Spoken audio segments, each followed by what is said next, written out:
Welcome. I would like to welcome you to episode 411 of the Unpopular Podcast. This is the man, the myth, the legend, Jalen Hunter. And here at the Unpopular Podcast, normally ask you to agree with me and ask you to hear me out.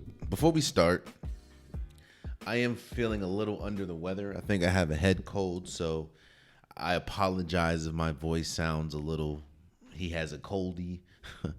I'm sick and I'm trying to push through, so I apologize if the sound of my voice is kind of crazy, you know what I mean? So, but where I want to start this episode is an acknowledgement.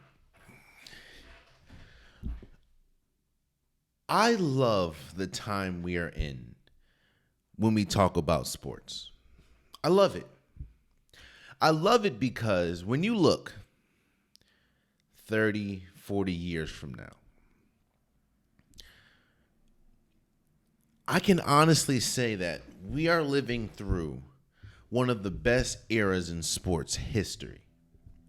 You know how our grandmothers, grandfathers, people, of older ilk talk about sports back in the day and have such a joy, such a passion talking about people like Bill Russell or Wilt Chamberlain or Michael Jordan or Larry Bird or, Joe Namath and stuff like that. They have such a joy speaking about that because I can imagine what it was like living through those moments, living through the greatness of Michael Jordan, seeing as though now the best way to get, greatness from Michael Jordan is watching highlights. I'm almost sure when you hear people talking about how great he was that lived in that moment, it was much different than what it is just watching highlights. So when I look forward, when I look 30, 40 years from now, and I talk to my kids and my grandkids, Lord willing, it's a beauty to say that I lived through one of the best eras in sports history. Like, think about it. In my era, I got LeBron James. I got Tom Brady. I got my personal favorite football player of all time, Megatron, Calvin Johnson. I got Steph Curry, Kevin Durant, Giannis, Nikola Jokic. Like, we're in such a great time in sports. Now, why am I starting with this?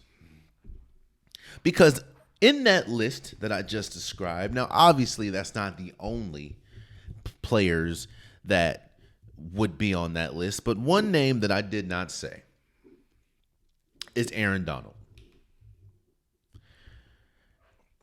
Again, going back to my analogy and going back to how I started this, you know how people talk about Lawrence Taylor and how just different he was on a football field and how different it was watching him play football. Now, obviously, I'm never going to get that chance, and I didn't get that chance to watch Lawrence Taylor live. So when people say that he was the greatest defensive player we've ever seen, I'm going to acquiesce to them because I never witnessed that. I never witnessed a team having to literally change their entire offensive scheme because of Lawrence Taylor. But I did see that with Aaron Donald. I'm not here saying Aaron Donald is better than X or Aaron Donald is better than Y. I'm not here sparking any debates. What I'm here saying is, one, congratulations to Aaron Donald because he initially, or officially, I'll say, announced his retirement from football. But this is me giving him his flowers, giving him his kudos. There have been a litany of incredible defensive players that I've seen in my life. Whether we talk about Ray Lewis, whether we talk about J.J. Watt, whether we talk about Troy Polamalu, whether we talk about Ed Reed. I've seen some incredible defensive football players in my lifetime. But in my opinion, I think that Aaron Donald stands above the rest. Now, again, I'm not here debating eras. I'm not here debating if he is the best or not. What I'm saying is, when we talk about the gold standard of football and when we talk about the greatest that I've seen, I have not seen a more dominant defensive player than Aaron Donald. Think about the fact that as a defensive tackle, he was getting double and triple teamed damn near every single play. He's won 3 Defensive Player of the Year awards. He has a Super Bowl with the LA Rams. And from 2014 to essentially his last season, which was last year, 2023, he was amongst the most dominant defensive players we have ever seen, in my opinion. And it's honestly not just my opinion. Now, I'm not going to rank where he is because it's hard for me to rank people that I've never seen. Like I never got the pleasure to see Reggie Wayne. I just saw highlights and stuff. Or Mean Joe Green, you know. But there's times when you can just look and they're just, you know that that's just different. Like, again, my all-time favorite football player, Calvin Johnson. When you match the speed with the height, with the just sheer talent and greatness, I don't know if we've ever seen at least wide receiver like Megatron. Now, again, I'm not here saying he's the greatest wide receiver. I'm just saying he's my favorite. It was such a joy and a pleasure watching Megatron because I can honestly say I've never seen something like that. Just like LeBron James. I've never seen something like LeBron James. I've never seen a shooter like Steph Curry. I've never seen an offensive weapon like Kevin Durant. I've never seen a defensive player like Aaron Donald. And for me, he will go down as arguably the greatest defensive player we've ever seen. And I said this about Jason Kelce. I briefly said this about Jason Peters. No, I'm sorry, not Jason Peters. I apologize. Fletcher Cox. And I will say this about Aaron Donald. One, congratulations for an incredible career. And I think it's always beautiful when you can go out on your own terms. Because I don't think people understand how rare it is that a football player can go out on their own terms. And what I mean by that is leave when they want to leave. Not just leave because they're injured or leave because they got cut and nobody wants them. Or leave because they're just not at the same level that they've been at. See, I'm going to say, man, congratulations to Aaron Donald. He is undoubtedly one of, if not the greatest defenders I have ever seen.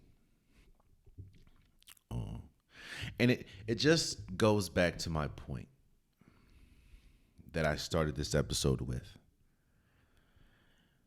I don't know what your faith looks like. I'm not here debating anybody's faith. If you believe in God, you can believe in God. If you don't believe in God, you don't have to believe in God. That's your prerogative. And I'm not judging whatever side of the spectrum you land. But I'm a very spiritual person. You know, I have a strong faith in God. And I thank God for allowing me to live in this era of sports. Not just because, social media and the way that we view sports is changing almost daily. Like, think about that, man. Like now that I'm really talking about it, think about that. 4, 5, 6 years ago, there wasn't an Amazon Prime. There wasn't, well, as far as Amazon Prime to watch games. Now we have games on HBO Max. There wasn't all these streaming services. Now you can get games directly on your phone, and you don't even have to be in that region. It's crazy, but I'm happy because, again, 20, 30, 40 years from now, I can, when you're in the barbershop or you're around friends or you're talking to people that are younger than you, I can honestly say that I lived in one of, if not the greatest eras of sports. And Aaron Donald's name. When we talk about greatness and when we talk about, what made sports in my era, you can't have a extensive NFL talk, NFL conversation and not mention Aaron Donald. And I think that is why he is one of the greatest, if not the greatest defensive player I've ever seen. So again, congratulations to you. Let's move forward.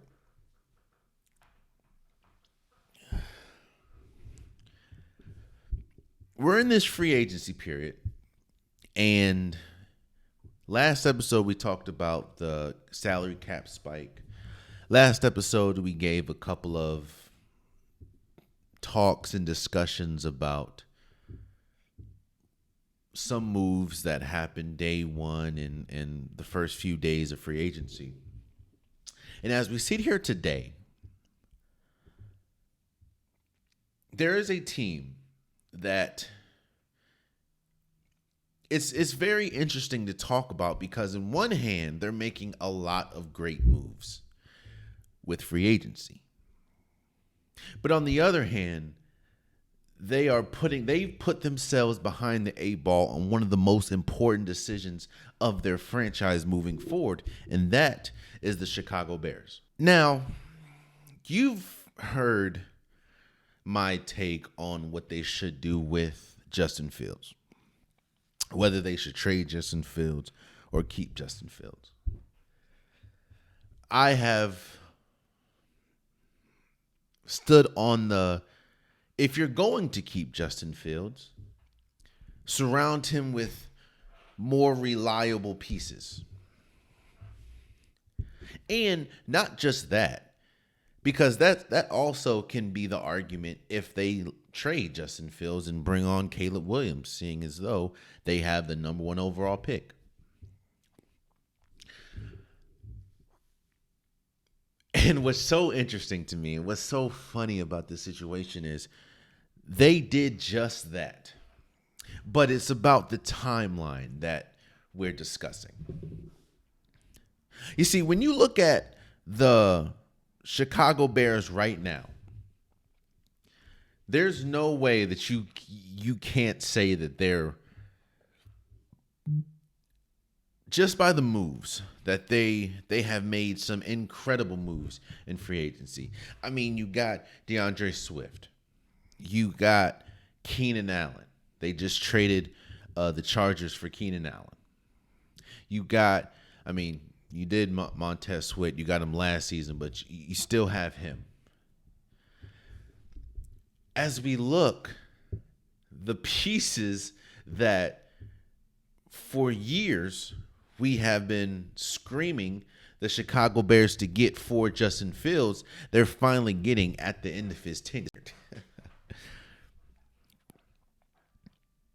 And respectfully,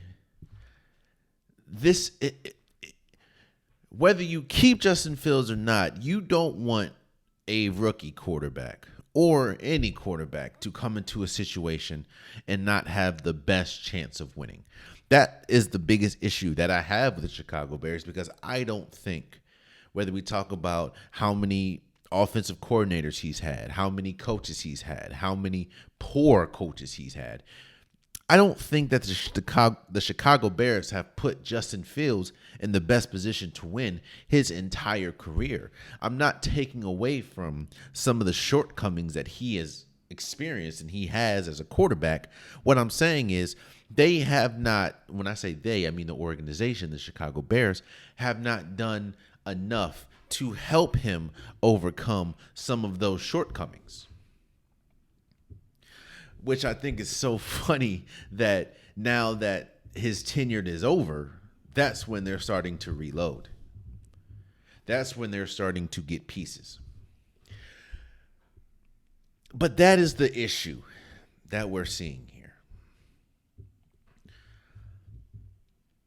The Chicago Bears now find themselves in a situation that I don't think they foresee themselves being in, and you can kind of categorize as the worst case scenario.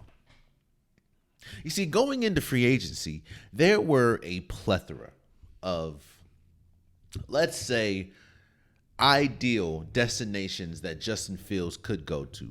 Whether we talk about the Atlanta Falcons, we've talked about that ad nauseum and how they chose Kirk Cousins over Justin Fields. Whether we talk about the Vikings, and we're going to talk about the Vikings a little bit more later on in the show, but the Vikings, seeing as though they lost Kirk Cousins, you would think, okay, well, he may be able to go to the Vikings, even though that is a divisional rival. At this point, you don't really have much options. Yeah, but they got Sam Darnold, and more than likely, they're probably going to look in the draft, seeing as though that this is shaping up to be a quarterback-rich draft. Well, you could say maybe the not the Colts, because Anthony Richardson's coming back. Outside of the top few quarterback destinations, maybe the not the Pittsburgh Steelers, because the Steelers went and got Russell Wilson.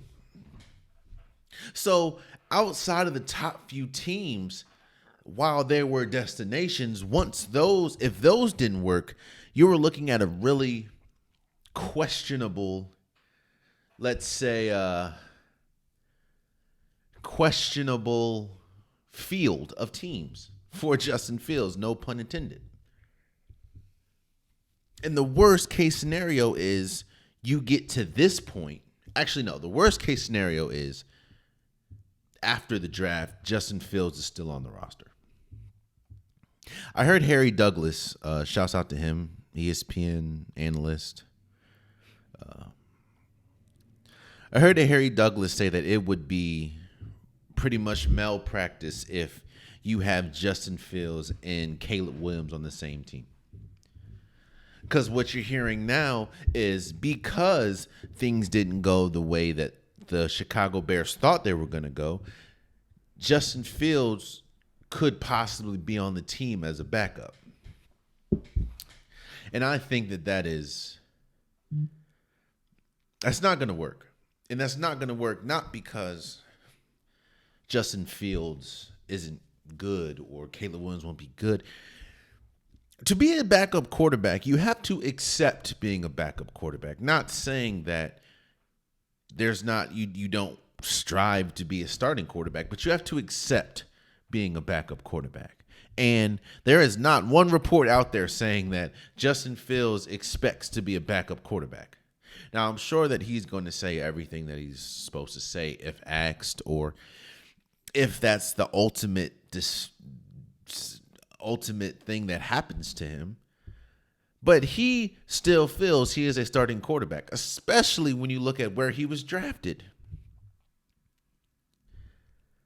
The fact that you would still possibly have him on the team and draft Caleb Williams, that's the absolute worst case scenario. But right now, it looks like we're barreling down to that situation, because I don't see another destination right now that is ideal for Justin Fields. You could say the New England Patriots, but I don't know if he'll be able to fit with Gerard Mayo and just how that team is run. Not to mention, they're probably going to look through the draft. You could say Washington, but Washington has a number 2 overall pick, and more than likely, they're going to look in the draft. So why I say that this is barreling down to the worst case scenario, because right now it's not a good scenario, seeing as though the top 1, 2, and 3 destinations right now have a quarterback, and Justin Fields was projected to be one of those. That's a problem. Now, if you want to say, okay, well, Justin Fields, we're going to keep Justin Fields and we're going to trade the number 1 overall pick, great. But every report has come out pretty much saying, no, the Bears have no indication that they are trading the number 1 overall pick. So it's looking more and more apparent, as unfortunate as it is, that Justin Fields more than likely will be a backup quarterback come next season. And I think that that's the worst case scenario for him. And that's the worst case scenario, honestly, for any team that gets him. Because, again, you have to accept being a backup quarterback. And I don't think that Justin Fields has accepted that. And honestly, I don't know if Justin Fields is a backup. Not saying he shouldn't be in the league. What I'm saying is he's still... We've seen flashes, especially last year with him and his connection with DJ Moore. We've seen last year that he has the signs of being, and he could be a high-end starter. So wherever he goes, kind of like the same issue to a lesser extent, obviously, than Cam Newton. One of the biggest reasons why Cam Newton's not in the league is because the name Cam Newton is too big to be a backup. Because I think that he's I don't know if he's still a starter at this point, obviously, but Cam Newton is still good enough to be a backup quarterback. If Nathan Peterman is getting signed, you for damn sure can not convince me in saying that Cam Newton isn't a backup. If Nick Mullins continues to get a shot, Cam Newton is good enough to be a backup. But it's the name. And I don't think teams want to touch the name Cam Newton. Not saying he's done anything wrong, but I think Cam Newton said this as well. Anytime a quarterback, anytime there is a bad game, anytime that it doesn't look ideal for the current starting quarterback, every question is going to be about Cam Newton. And that could cause a distraction. That could hinder the confidence and the, let's say, team chemistry moving forward. So that's one of the biggest reasons why Cam Newton's not in the league anymore. I think the same thing is going to happen with Justin Fields. I think Justin Fields is too big of a name right now, and I think he's still good enough to be a starting quarterback. So if he is a backup, I think the one team right now, that could be perfect for Justin Fields, seeing as though they do need a starting quarterback, is the Vegas Raiders. But one of the biggest reasons why Justin Fields still is on the Bears is because of the quote-unquote asking price. No one is going to give up a first-round pick or a second-round pick for a quarterback that the team that is trying to get rid of the quarterback has expressed that they don't want the quarterback. So why am I giving up so much when you're kind of backing yourself more and more day after day into a corner? Because just as much as I'm saying this, just as much as shouts out to Harry Douglas, just as much as he says it or anybody says it, the Chicago Bears understand that. I think the worst case scenario would be draft night if we still have the number 1 overall pick and Justin Fields is still on this team. So when we talk about worst case scenarios, the Chicago Bears are it's very hard to praise or look at their free agent moves because it's been great. If you just look solely at the free agent moves, it's been great. Swift, really good pickup. Keenan Allen, really good pickup. On top of that, you still have Cole Kmet. You still have DJ Moore. That is a great situation to step in, whether you're Justin Fields, whether you're Caleb Williams, I'm sorry. The issue is, who is it going to be? And just like I know, just like the NFL knows, just like every single person knows, it will be, if we want to put it lightly, let's say extremely awkward if come draft night and Caleb Williams' name is heard going to the Chicago Bears as the number 1 overall pick if Justin Fields is still on that roster. I think that is the worst, and I mean absolute worst case scenario. And as we sit here today, if we look at the landscape of the league today, the days that continue to go on and Justin Fields is still on this team, it's getting closer and closer to that reality. And that would be an extreme worst case scenario. But we'll see.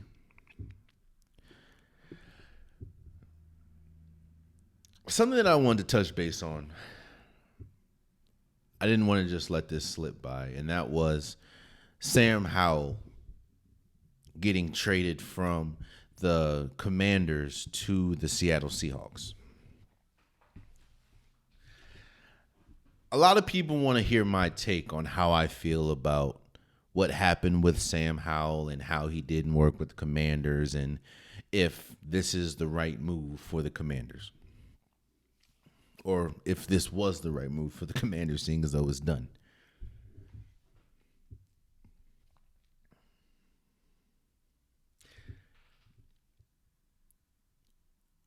This might come as a shock to some people. But I don't think Sam Howell was a bad quarterback. When you put up some of the numbers that he had, especially early on in the season, you can't be a bad quarterback putting up some of those numbers. There was a point in the season where he was leading the league in passing yards. What I think the issue was with Sam Howell, especially Sam Howell in Washington, is,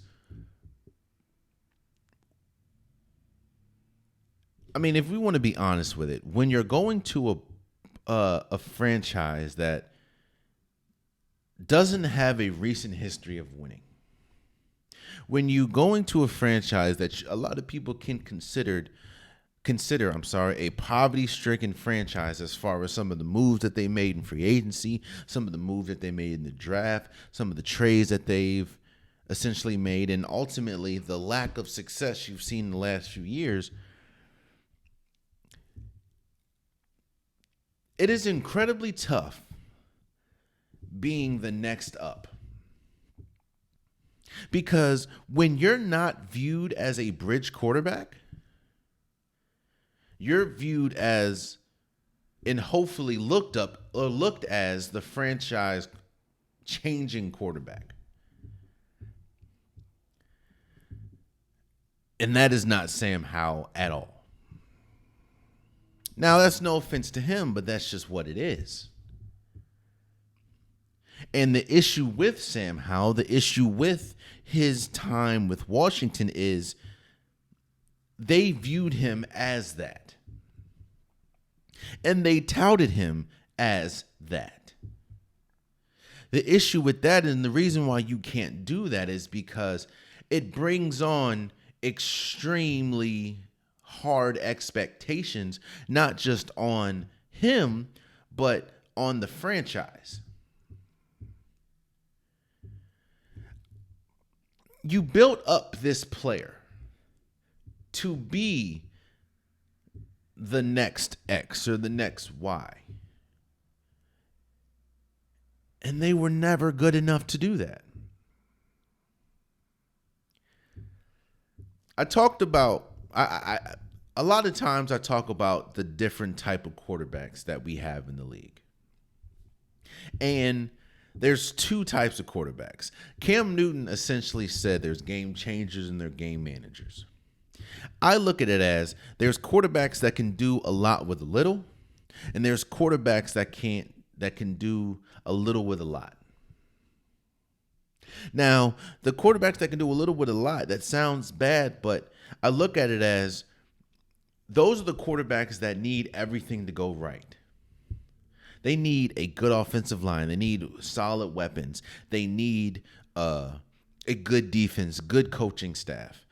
Those quarterbacks are useful. Those are the Jimmy G's. At this point of his career, right now, you can have an argument that that's also Russell Wilson. Those quarterbacks are still good, but they need a lot to go right. But then you have the other quarterbacks. You have the quarterbacks that they're still going to be great no matter who they have. The Patrick Mahomes, the Josh Allens, the Lamar Jacksons, the Joe Burrows.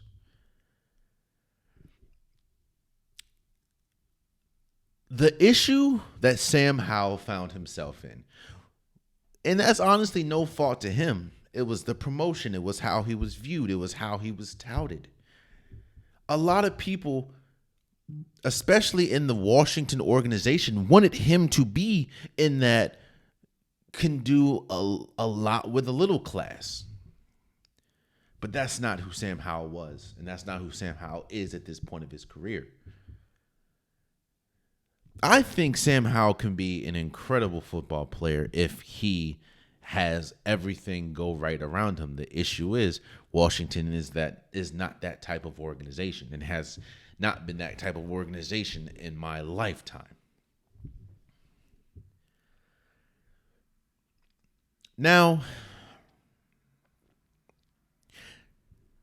that's not without saying that Sam Howell does have some issues. I'm not here saying he's a perfect quarterback. I'm not here saying that Washington failed him in a sense of he was perfect and they were not. No. There are some issues that Sam Howell has in his game that essentially hurt him and his stock with Washington.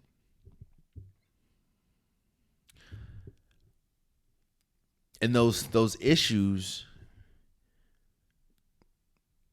were bigger than the low end was bigger than the upside.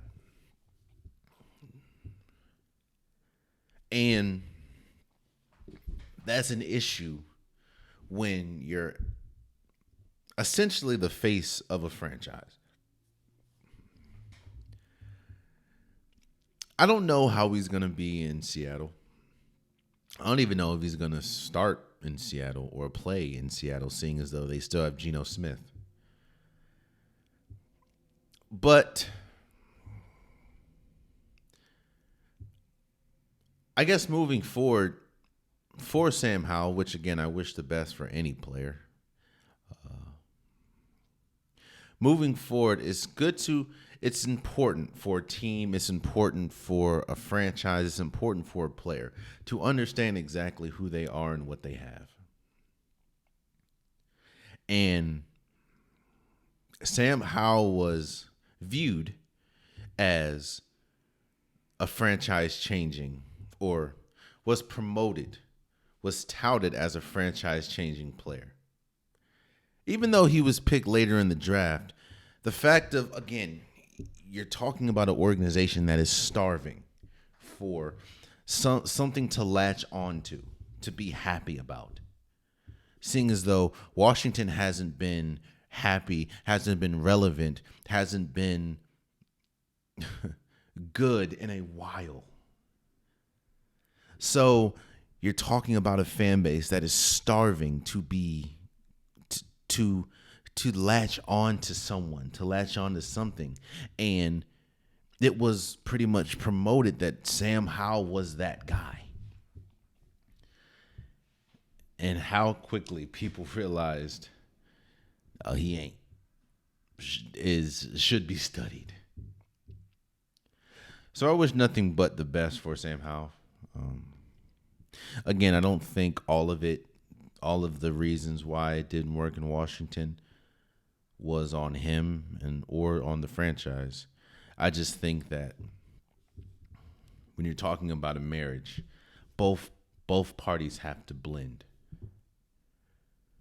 And it seemed like one party needed the other much more than they realized. I think Sam Howell represented much more than he thought going into it. And I think that he was touted as much more than he could provide. And that's why I don't think it worked out in Washington. So we'll see. But shout out to him. Shout out to Seattle. I wish nothing but the best for both.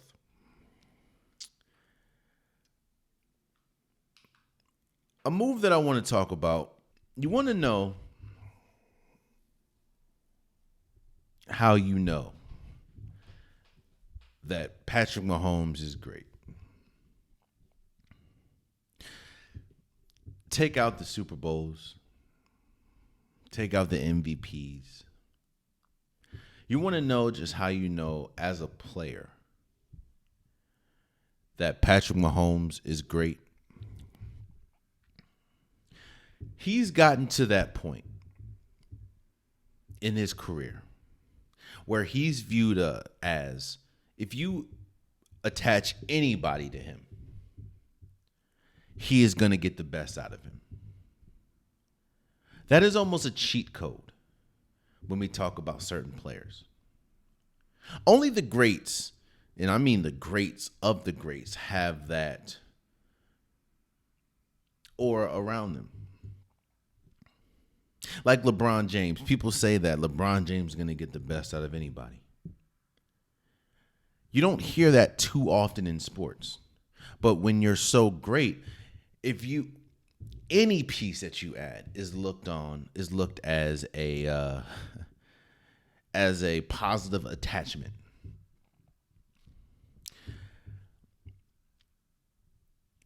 The name Hollywood Brown. Oh, excuse me. The name Hollywood Brown, the name Marquise Brown, at this point is bigger than the production that we've gotten on the field. I mean, whether we talk about his time in Baltimore, whether we talk about his time in Arizona, the name is bigger than the production. I mean, he's only had 1,000-yard season, and that was 2021. He just hasn't been the piece that he was projected to be coming out of college. And when we look at someone like Washington, and we look at Baltimore, and we look at someone like Zay Flowers, a lot of people thought Marquise Brown, Hollywood Brown, would be what Zay Flowers was to the Baltimore Ravens, and he ultimately wasn't. And people thought that he could possibly be a solid number 1 or number 2 option in Arizona, and he wasn't that either.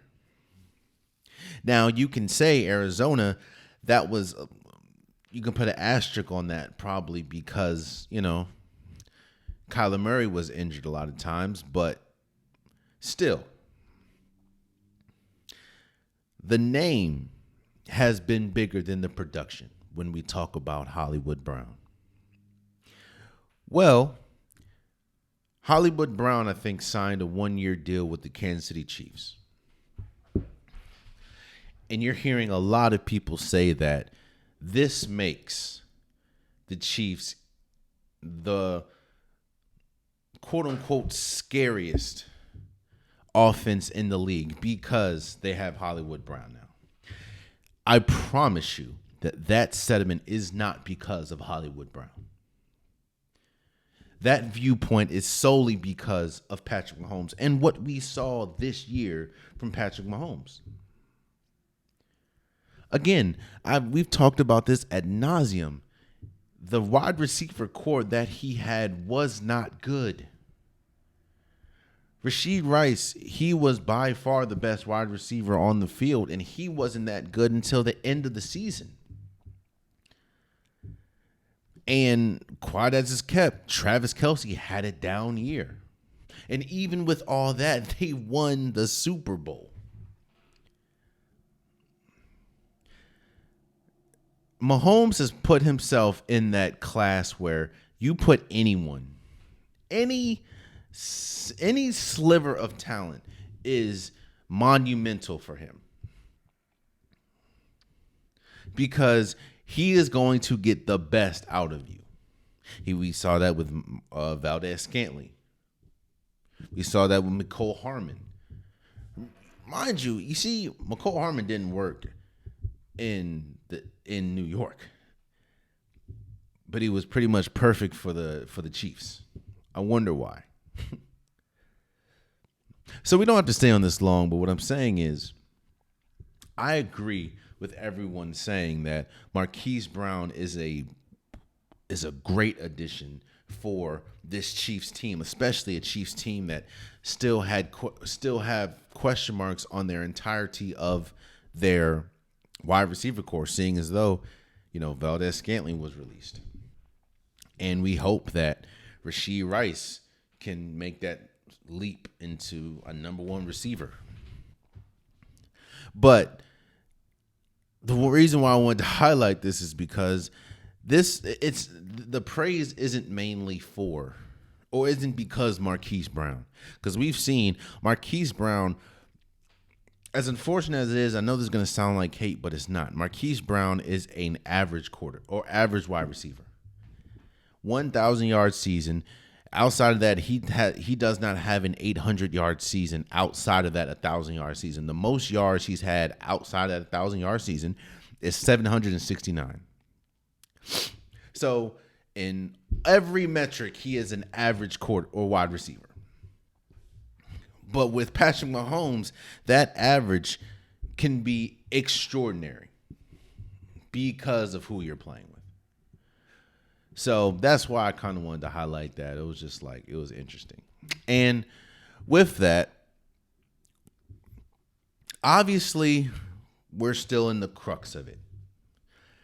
And there are still big names that are out there. There are still teams that can get considerably better. But what I want to do is, so far, I want to talk about the winners and the losers of free agency so far. Again, there's a lot of names still out there. There's a lot of free agents that can be signed. So this list, you can say, is fluent. So I'm just talking about right now.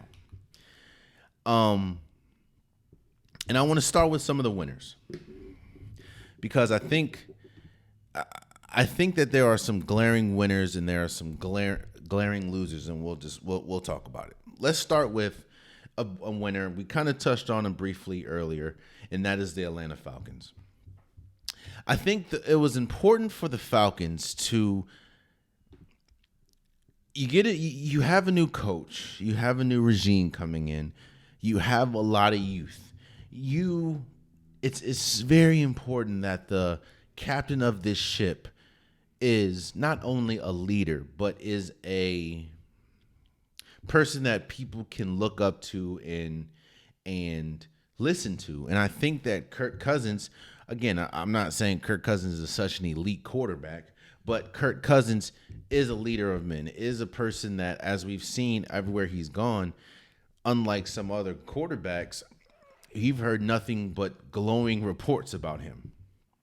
And I think one thing that is underrated about sports is you need someone to teach you how to win.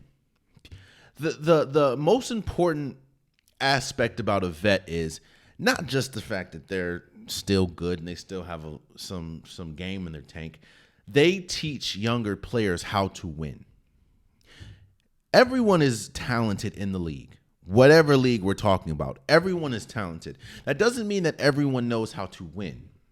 Now, I'm not saying win a Super Bowl or win an NBA championship or win a Stanley Cup or whatever. What I'm saying is teach you how to win in this or teach you how to be a pro. And I think getting someone like Kirk Cousins is perfect for that.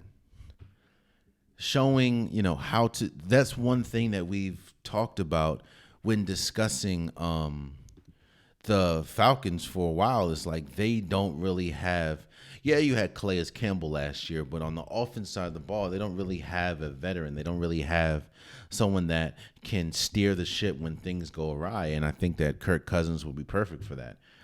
So I have the Falcons as a big winner. Another team that I have as a winner is the Washington Commanders. Going into free agency, they had one of the highest cap.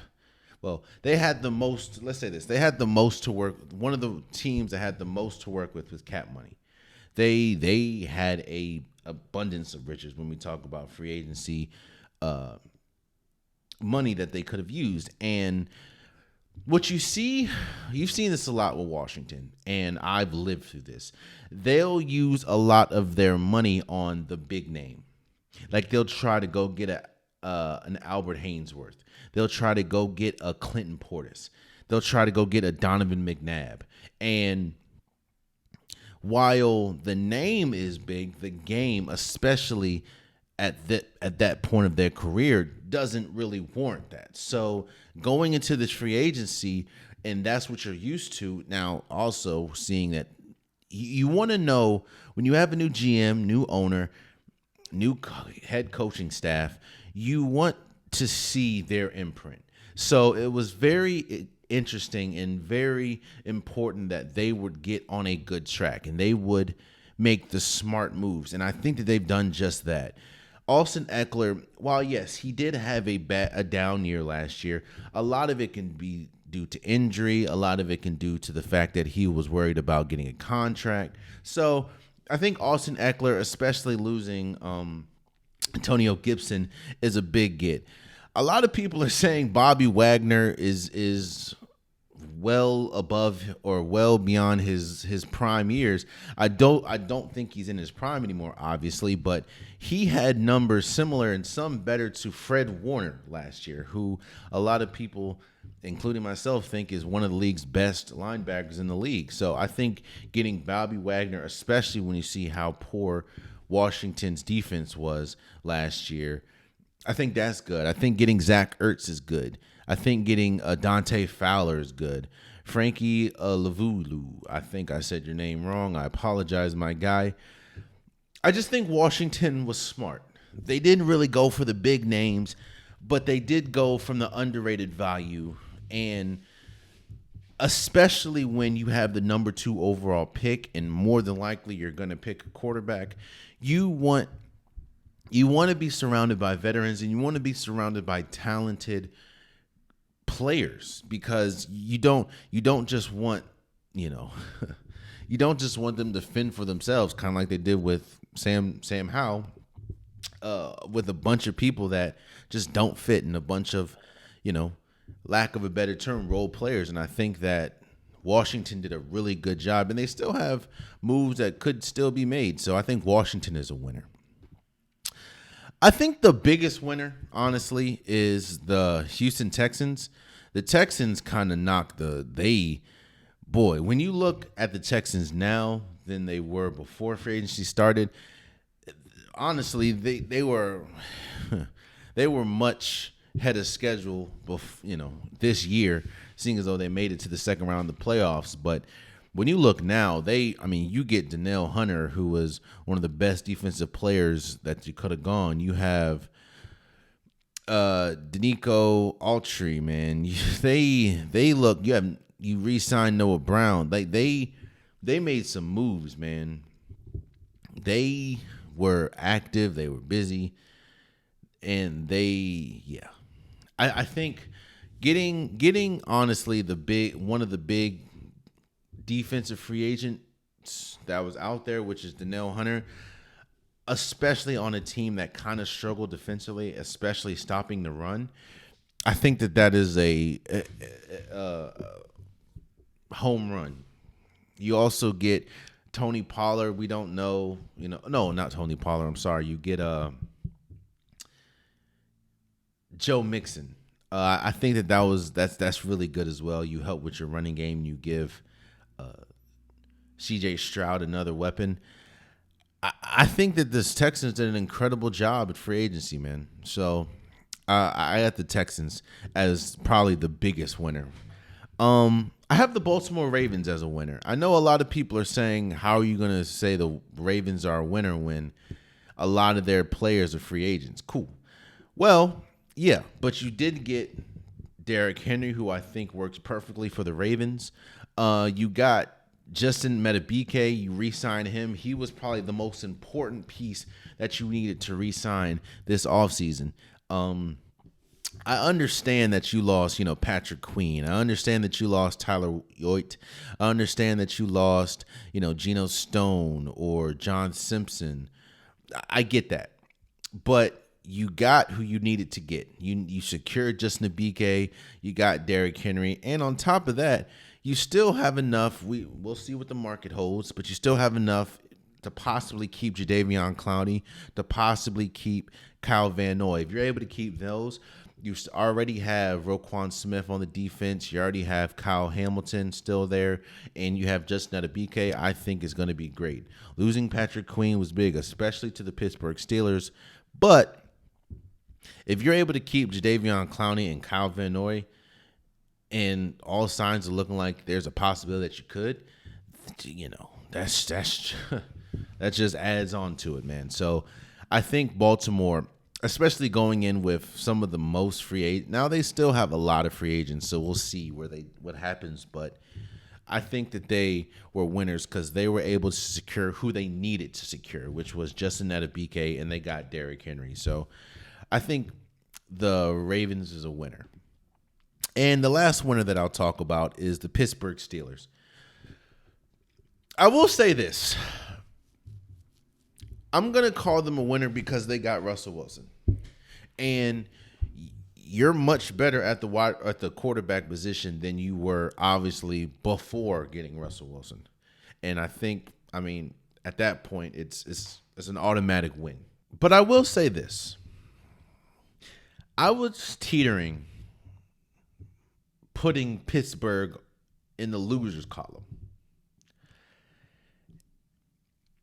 Again, the biggest reason why I'm putting them in the winners column is because they got Russell Wilson. I think that is going to be a perfect marriage, especially when we talk about veteran, hopefully leadership, especially when we talk about some of the pieces that they have, especially when we talk about, they also got Patrick Queen. I think that was huge.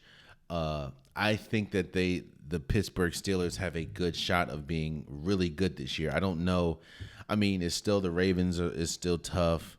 But you got Patrick Queen and you got Russell Wilson. You did overpay a little bit to get Patrick Queen, but I understand. He's a Pro Bowl linebacker. I get it. But one of the biggest reasons why I was teetering on putting them in losers because the Pittsburgh Steelers is the one team in the league that I don't think has adapted to the new age as well as they should have.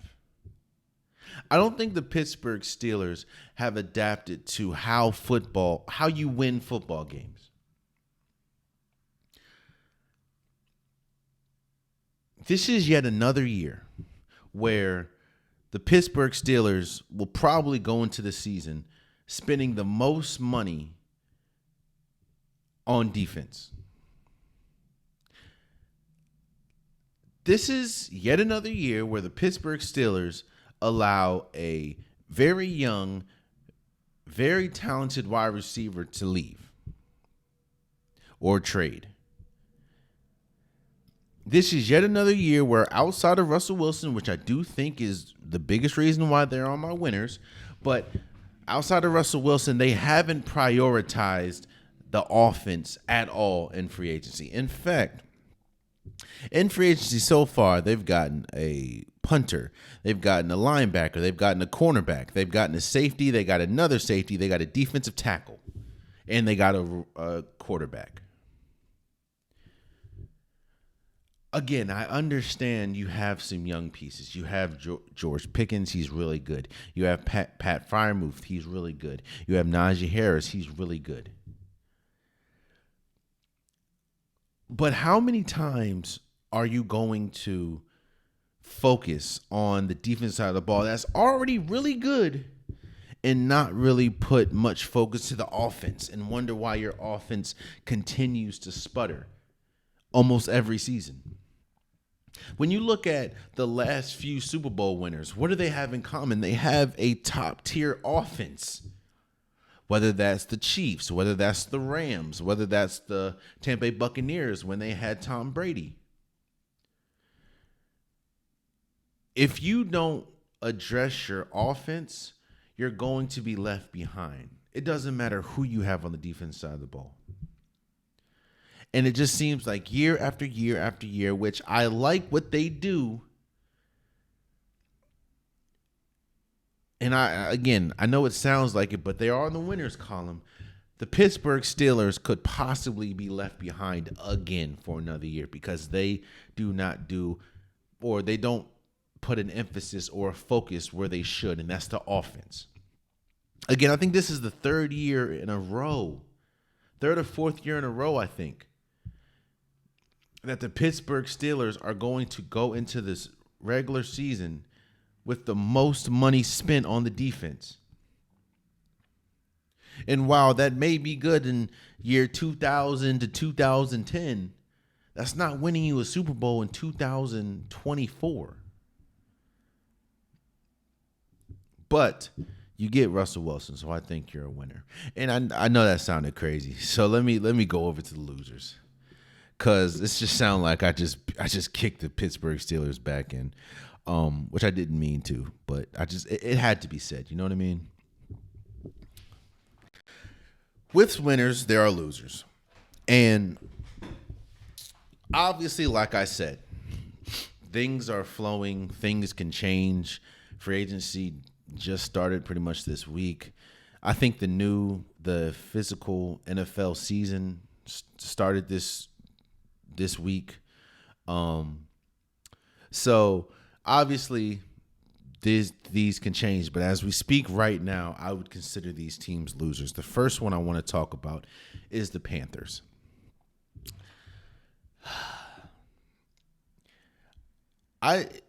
They're starting to, man, I'm starting to really feel terrible for Bryce Young and the man. I talk about the Chicago Bears a lot. The Panthers are showing a masterclass on how not to help their young quarterback. We saw last year how much they struggled and how essentially bad they were. They won, 2 games last year? And to go from that, and you see how much the offense struggled, and you get rid of good offensive pieces. You don't really address offensive pieces. The best offensive piece I think you got was Deontay Johnson in a trade with the Steelers. I mean, you have a guard, okay. You have another guard, okay. You have a Sean Robinson defense. You have Joe Lewis defense. You have you didn't really address anything. Oh man, it's gonna be yet another bad year, in my opinion, for the Panthers. And it's like they're showing how not to help a young quarterback, especially a young quarterback that we saw just a year ago need help. That's why I say all the time, man, fit matters. If you don't put your players in the best position, they're not going to succeed. I know it sounds crazy, but yeah, they're not. And it doesn't seem like the Panthers are anywhere closer to succeeding, especially after the moves that they've already made in free agency and the people that they've lost. You trade Brian Burns to the Giants, where a couple months earlier you could have had two first-round picks or a first and a second-round pick, but yet you essentially get a third and a fifth or something like that. It's like, what are you doing? Yeah, man, the Panthers are a loser, man. It just sucks. Because as someone obviously from the outside looking in, you can tell where there's issues, and there are issues with the Panthers. I don't understand how it's glaring from the outside looking in, but it's not that. I don't know. Another loser I'm going to have to say are the Cowboys. I think talent-wise, they are still amongst one of the best teams in football when we talk about talent-wise. But the way that the Dallas Cowboys have ended their season the last few years, you can't tell me that they don't need improvement in areas. You also lose Tony Pollard, so you can't tell me that you don't need a running back. And when you hear that Derrick Henry didn't even get a call from the Dallas Cowboys, it's crazy. Or when you see all the people that they're losing from the offensive line, from the defense, it's crazy that they haven't really made any moves. I think they got Eric Kendricks, but outside of that, they haven't really made any moves.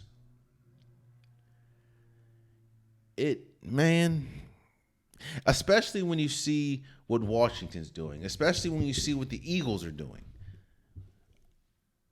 I don't understand how you can rest on your laurels and then go and tell people that you're all in. It doesn't make sense.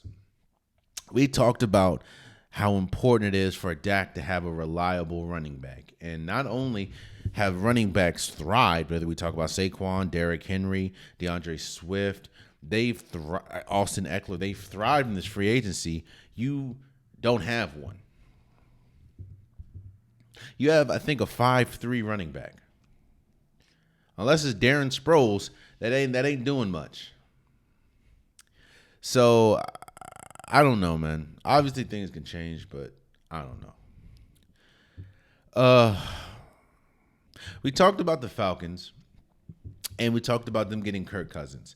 Well, with the Falcons getting Kirk Cousins, that leaves the Vikings needing a quarterback. And when you could have had Justin Fields, I understand that this is a divisional rival, but you have to understand you got to do what's best for your team. Instead of getting Justin Fields, which I guess he would probably cost a little more, you go out and get Sam Darnold. Now, I was on the same train that a lot of people are on. I'm not going to sit here and lie to you. I was on that train of Sam Darnold needs to be just in the right situation to win. Well, I don't know how many times you're going to get put into a different situation and not come out successful for me to be like, yeah, he just needs the right situation. I've given up faith on Sam Darnold. I think we've seen the best of Sam Darnold, and the best of Sam Darnold just ain't that good. Now, I am welcome and happy to be wrong. If I'm wrong, let me be wrong. I'm fine with that. However, I don't feel like I'm wrong. And if that's the case, you go from Kirk Cousins to Sam Darnold. That doesn't seem like an improvement. You also lose Danielle Hunter. It's not the best. not the best when we talk about free agency. Like I understand that you got Jonathan Greenard, that's pretty good, and you get Aaron Jones, but I also don't like how you did. Yeah, yeah, yeah. It's they don't really. You did get Andrew Van Winkle, or Van Ginkel, but yeah, no, yeah, it's gonna be tough. It's gonna be tough. I just don't, especially when you're in need of a quarterback. Yeah, nah. You get Sam Darnold's your best option. I don't know. Uh, Another loser is the Bills. You see all these moves, and a lot of you lose Gabe Davis, you lose Leonard Floyd, like you lose a lot of important pieces, and you're going to continue to lose a lot of important pieces. I understand the cap situation and everything, but like one of the biggest issues we've seen is the pieces that they surrounded Josh Allen with has been serviceable, just not in the playoffs. Well, you're losing pieces and you're not really adding many. I don't know. Like, it's going to be tough. I understand that they went into free agency was one of the worst free agent or cap situations in the league. But on top of that, you still have Stephon Diggs. And I don't know why he's still on the team. Not saying he's trash or anything, but he probably hurt the cap more than anyone on that team. And you're letting Gabe Davis go, and you're letting it doesn't make much sense. I don't know. I think they think because they have Josh Allen, who is undoubtedly one of the best quarterbacks in the league, that they're just going to overcome everything. But that's not the case at all. Yeah, I don't know. I have the Bills as a loser. And the Chargers, man. The Chargers, I understand it. Trust me, I understand it. When you have, John Harbaugh coming in or Jim Harbaugh, when you have Harbaugh coming in, from Michigan, and he has a track record of winning, I get it. But they're tearing down everything. I mean, Austin Eckler gone, Mike Williams gone, Keenan Allen gone, Jarrett Everett gone. Like they're tearing it down to the studs, and they're restructuring and keeping Khalil Mack and Joey Bosa. I get it, but yeah, it's you have to trust what Harbaugh is going to do, seeing as though he has a track record. But again, it just doesn't. It doesn't really seem like it's going to bode well. Like it doesn't. And obviously, we'll see. But we've been talking about Justin Herbert not having a lot of weapons. Well, he definitely don't got a lot of weapons right now. His quarterback, or his wide right now as we speak, his wide receiver one is Quentin Johnston, who is notorious for dropping passes last year. So I don't know what's gonna happen. But with winners, there's losers, and those are some of my losers. And again, there's still interesting names, and some of the winners could end up being a loser. In the future, we'll talk about it, but there's still a lot of free agents, a lot of big names out there.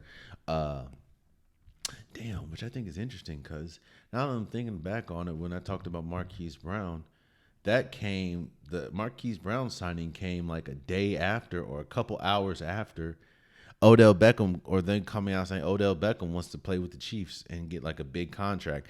I don't know if Odell Beckham's going to get that big contract that he's looking for, but seeing as though how his last two stints kind of ended.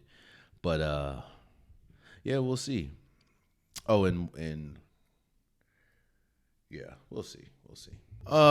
Lastly, before we go, we have the unpopular topic of the day. And there's people that's questioning something that I wanted to talk about and address.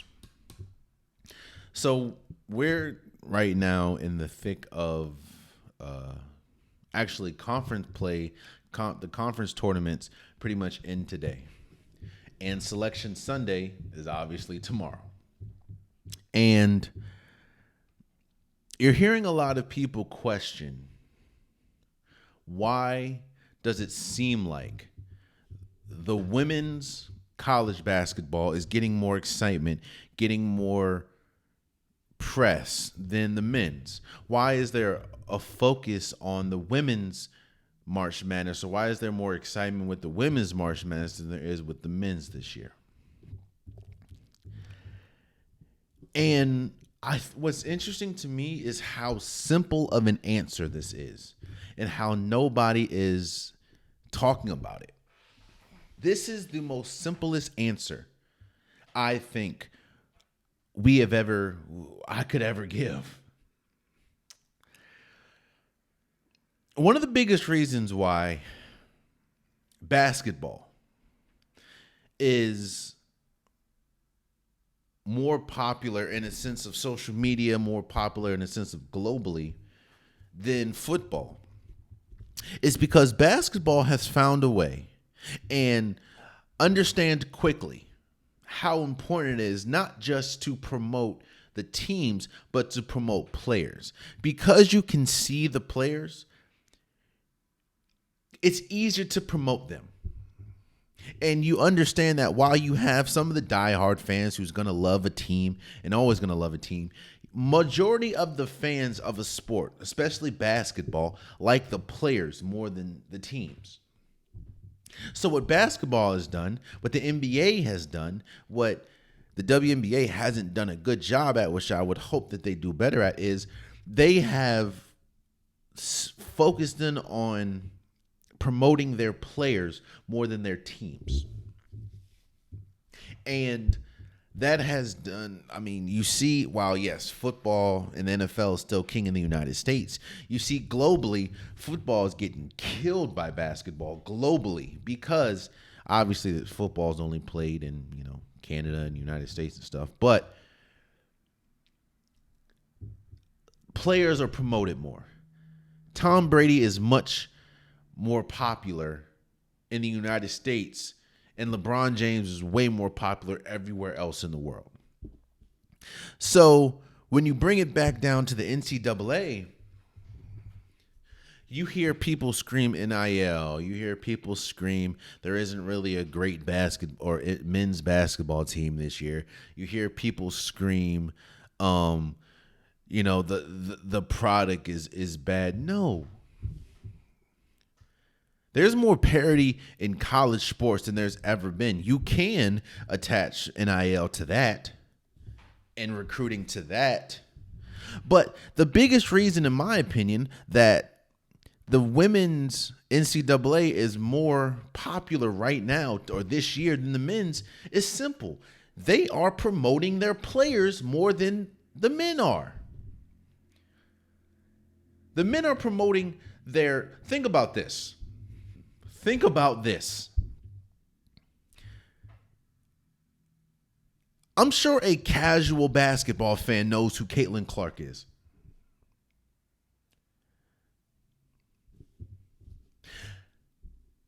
I'm almost sure a casual basketball fan does not know who the best player in college basketball men's side is. In fact, I'm almost sure that the casual basketball fan does. In fact, hold up. Hey, Brittany. Yeah. Can you tell me who is going to win the men's player of the year this year? Caleb Love. Exactly. No. The casual fan does not know that Zach Edey has been by far the best basketball player this year. But I'm sure the casual fan does know who Caitlin Clark is, or who Angel Reese is, or who Juju Watkins is. Or they can name a bunch of people on, Camila Cardoza, who they know who she is. If you don't promote the right way, you're going to get what you're going to get out of promotion. Like, look, I think that college basketball is in a great place. I think that when you have a vast of great players, Brittany just said Caleb Love. Caleb Love has been great for Arizona. RJ Davis has been great for Maryland. UNC. There's been some great basketball players, but the NCAA doesn't really promote their players as much as they promote the teams. The women's side has promoted their players more because they understand, while yes, Iowa is a good team, it's easier to promote Caitlin Clark than it is to promote Iowa. While yes, you know what's also proof about this?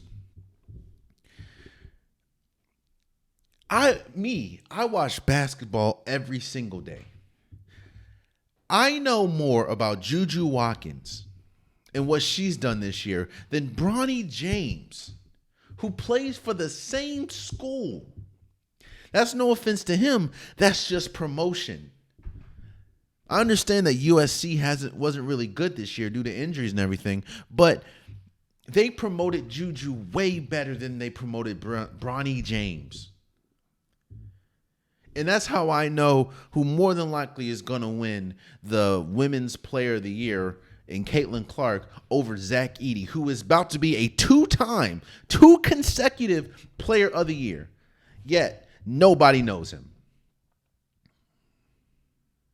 The women's side has, at least NCAA, understood this year the importance of attaching themselves to the name of the players. And the men's did not. And that's how we see, come March, right now, there's more excitement with the women's side than there is the men's. I know who I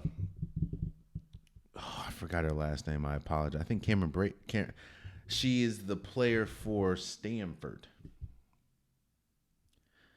I know, Georgia Amore, Elizabeth Kitley.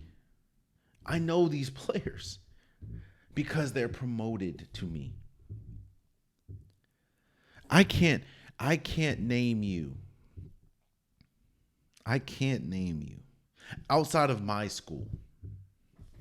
Because I know everyone from North Carolina, but I can't name you who have been like the 10 best players in college basketball on the men's side this year. But I can name you who has been the 15 best players in college basketball with the women's. It's about marketing and promotion. The NCAA women's side has adapted, for lack of a better term, how the NBA promotes their players. The NCAA on the men's side has not. And that's why we look up. And at least for this year, the casuals know more about the men's side than they do the women's. I'm sorry. They know more about the women's side than they do the men's. And there's more interest on the women's side than there is the men's. It's about promotion. Promote your players. And I promise you'll get a good return. And there you have it. That's been today's episode of the Unpopular Podcast. I truly, truly, truly appreciate you guys. Again, I'm sorry I'm sick. If this recording sounded horrible, I apologize. I just didn't want to leave you guys without an episode. Seeing in about 2 or 3 weeks, I will be out for about 2 episodes because I'm going on vacation. So I didn't want to leave you guys with an episode, even though I do sound terrible. So I do truly apologize, but I thank you guys. If you want a Unpopular Podcast shirt, hoodie, sweater, long sleeve joggers, the link is in the description below. I have multiple different colors, multiple different designs. Get your Unpopular Podcast merch today. Also, please subscribe to the YouTube channel, man. I'm trying to reach as many subscribers as I can. I appreciate everyone that has subscribed. I appreciate everyone that's going to subscribe. Tell a friend to subscribe if you like the content. Also, if you listen to the DSPs, I understand that there's some people that only watch on YouTube and there's some people that only listen to the DSPs, whether that's Apple Podcasts, Spotify, SoundCloud. Follow, subscribe. It definitely means a lot. You guys are just as important as my YouTube following, so please subscribe wherever you listen. It means so much to me. Also, follow the socials. Follow Instagram, follow TikTok. I put stuff pretty much daily there. That's where we can debate. You can reach me pretty much faster there. Follow the socials. I post every day. And I thank you guys. Until next time, much love.